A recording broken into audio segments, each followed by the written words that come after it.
control mount, you usually want to keep your hips low. Keep your arm flat on the floor so he can't get a hold of it, because his escape is going to require him to trap an arm and roll, right? So if the person's pushing up on your chest, right, they're exposing the whole under part of their body under their arm, so it's easy to kind of walk your feet up and isolate their arms and get into the armbar positions.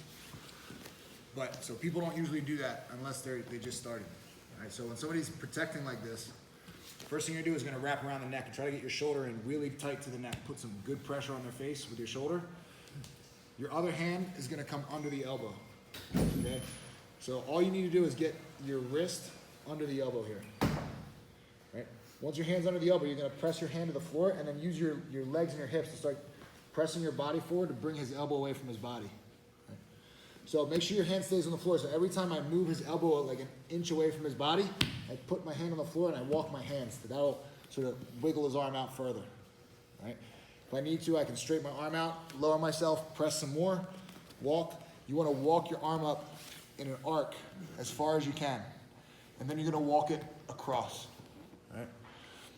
Once you get this, you're going to get to a point where your arm can't go any further, right? So I can't really go any further this way. So then what I'm going to do is I'm going to hug my elbow. I'm going to use my chin to press his elbow into position. So right now I'm really smothering his face. To get the arm triangle, you don't want his arm across his face, you want his arm down across his neck. So you can use your chin or your hand to press the arm into position.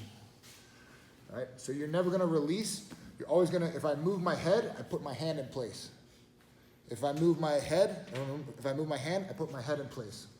Okay, so you always need something reinforcing this arm across the neck. Now once you're in this position, you have the arm trapped across the neck, using your weight to hold it, I'm gonna bring his shoulder up and push it in. All right, so I want his shoulder off the mat a little bit. I'm gonna walk, same idea, with my fingers to get my arm in a little bit tighter to his neck. I bring my hand under the shoulder. All right, so not out here like this, right under his shoulder. That'll keep his shoulder off the mat. Right? And I put my head to the mat. I'm gonna hop off to the side, sink my weight completely flat to the floor and twist my hips towards him. And then from here, I drive in and squeeze.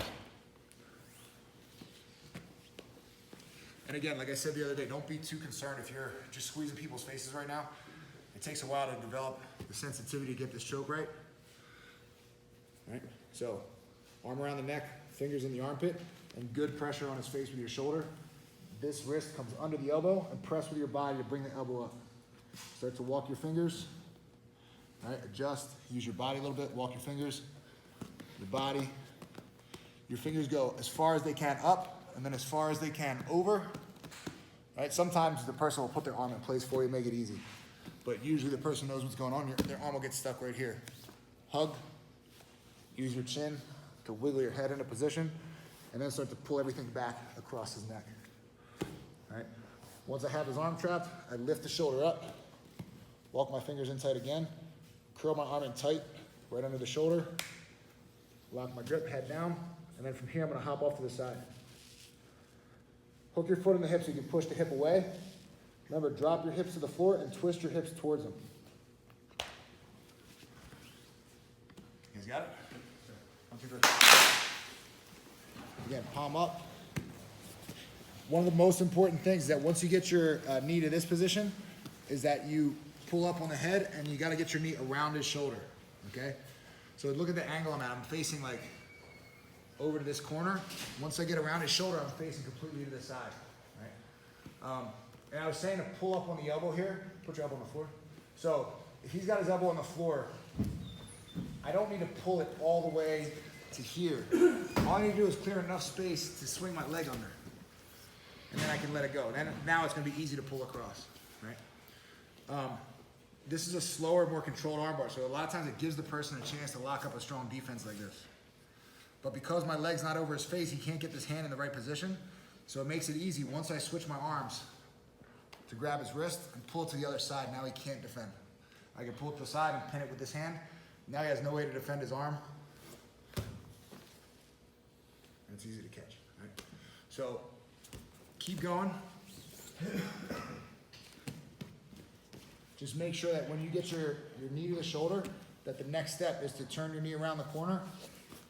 Right? Get the elbow up just enough to swing your leg under, and then worry about tightening everything up. If he locks up this defense, make sure you switch your arms. Try to get elbow to elbow, and then don't sit back. So if I sit back like this, he can catch my leg with his hand, and then he can use that to escape.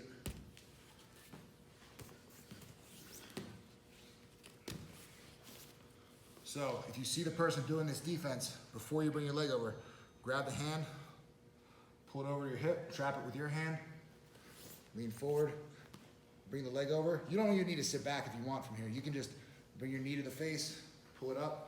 You can step over, pull it up, or you can step over, sit back, and finish the basics. All right? Things that can happen when you're here, you slide up. So like I said, normally people will protect their arm because they know what's going on. Sometimes the person will put this hand under your leg. Right? They'll try to scoop and throw you like up over their head and scoot out.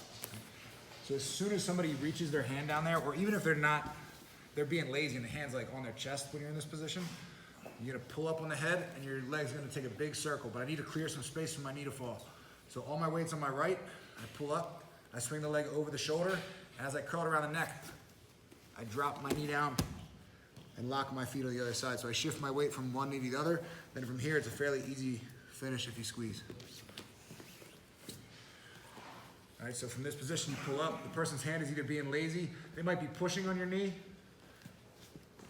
swing it around, pull up on the head, and then all my weight's gonna shift from this knee to that knee. Leg comes deep under the neck, lock a tight figure four, and then to finish, I'm gonna squeeze and a little twist in my hips. All right, you can also, if the choke's not there, you can attack the arm.